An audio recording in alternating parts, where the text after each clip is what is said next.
Hello everyone.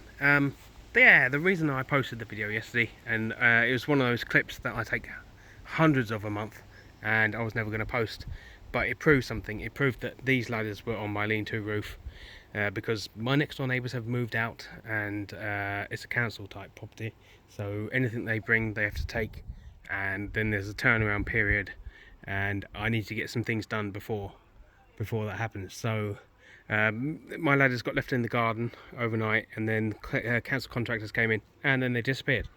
So I was more worried about getting them back. So only about 3 weeks old. But as I posted yesterday's video, I thought I'd tell you what I'm doing. Now the sun's gone in, this is probably the third take, and I do lots of takes.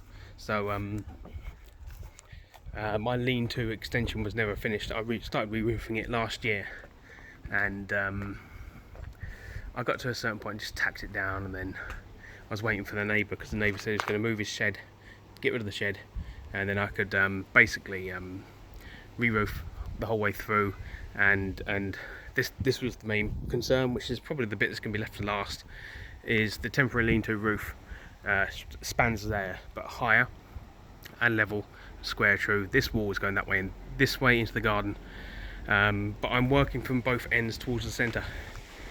I had a couple of loose blocks that I've just filled the cement in, and I used the rest of my masonry paint from when we repainted the entire house just to clear that through, stop the driving rain.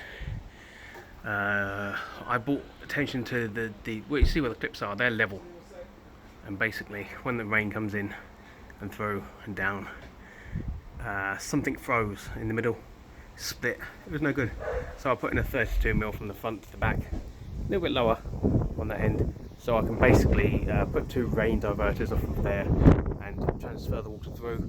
That's the mock-up. I'm going to drop that into the guttering with a flexible adapter. Felt is finished, apart from that bit there needs trim. Nice wooden batten, nice big heavy gauge guttering, a little bit naughty. It keeps the rain out of their garden. When the steel sheet was here, it actually overhung by at least 6 inches, so it shouldn't be too much of a problem. So it's to there. I've adapted the roofing for now. I can't afford new roofing sheets, so it's going to have to be this half will be replaced far before that is. So this wall, I'm probably going to have to take it down from the inside block by block and repair the cement foundations, and then build a wooden structure on top. Yes, so this bottom half has several coats more than the top half. You can see that. That's because I've got this cable tray to run across. I've got a couple of temporary cables that I'm going to clip to it, not pull the cable ties tight, so I'm cutting both ends, pull the cable out without causing any damage or having to get access next door. These two will stay. That's this 24-volt supply to the lean-to, which just does my TP4056 chargers and the 12-volt loo pump and a couple of other bits. Yes, the tray's going down here. That's probably not going to get painted again, so I'm just, every time it dries I just whack another coat on. I've drilled a hole through here, which is for the for this 10mm 3-core steel armoured. I'm going to clip to the cable tray. That's going to go up into the fuse board and give me a 40, yeah, we'll call it 40 amp supply. So we probably do 50 amp, but 40 amp supply is enough. I'm going to run a few data cables down as well, so I need to actually double up that hole there and induct them nicely so the foxes and cats and rodents don't chew them under the decking, to the shed, the solar shed, to give it a good supply, and possibly maybe even some sort of gorilla solar battery vehicle charge at some stage or other. It's all in the planning. It's all in the planning. So that's why that's all painted. The tray's going down there, cable through there. I've actually pulled the cable through to the alleyway, so that's already through. I want to keep it out of the way of this area, so I'll probably just clip that on there. That'll go. That's the old solar supply, or solar back to the solar shed from these two panels, but I've replaced that since then. This area needs to be kept clear of cables and things, because I want to cut a 6-foot circular hole and sink some kind of hot tub in there.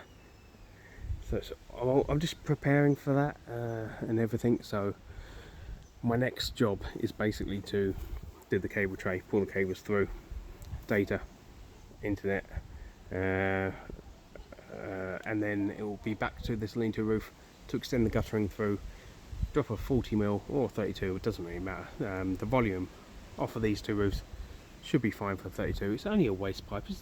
Before it was a 22mm boiler waste, so it done a couple of years. This will do fine. And then I want to put, I don't know, I've got to try and find a couple of solenoid valves, because either I want it to divert to the rainwater tank or to the drain if I've got enough. In summer, not this summer, funny enough, this is the only summer where I've had enough rainwater come through the system to fill the tanks and keep my loo flushing off grid.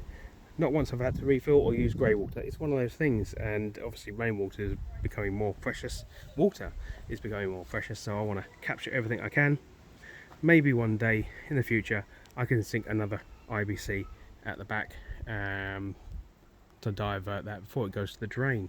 It'd be a great idea and something to look forward to.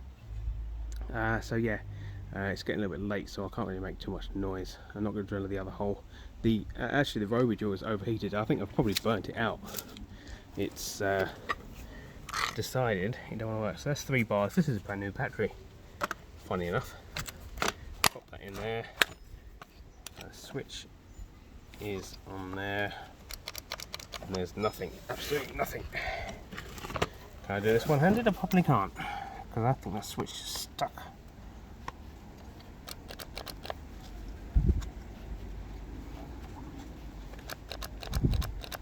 Absolutely nothing. So I've kind of burnt my drill out. Oh, and they're rusty as well, so yeah, they got left. I left them outside and basically almost are filled, and they had to go back a couple of weeks away to collect them, so they're all rusty. Yeah, but I think I've burnt out my second SDS drill. One old model, one new model. Can't wait for the new one. If anyone's got a link for the motors that go in these, let me know, because it might save me a few quid in the long run.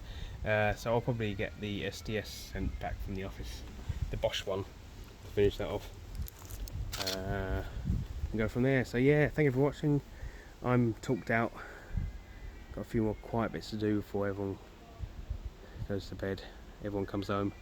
Yeah, I'll see you next video. Anyway, subscribe, comment, rate, click the bell, click the all notifications, and you might see some interesting videos. I haven't been around for the last 3 months, but I've maybe after having to post the video the other day, I might have the go back in me to produce some videos. Ta-ta!